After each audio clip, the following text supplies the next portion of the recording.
Hello, my name is Jaume Balart and I'm talking to you as the principal of our high school, Institut Manolugué. Institut Manolugué is a high school located in Caldes de Montbui, a small town near Barcelona, in Catalonia. Not only for me but also for all my colleagues, it is a pleasure to be involved into the Stride for Stride project. Working all together will be a great opportunity to share experiences between us.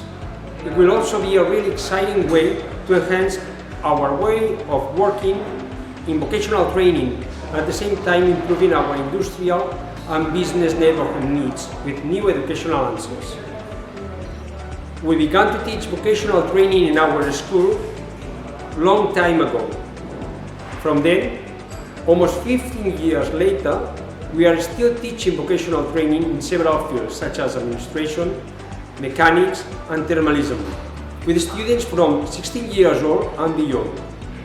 We hope to meet all of you next term in Italy, and until then, cheers everybody, from Norwegian to Croatia, Italy, Euskadi and also of course Catalonia. Cheers and see you soon.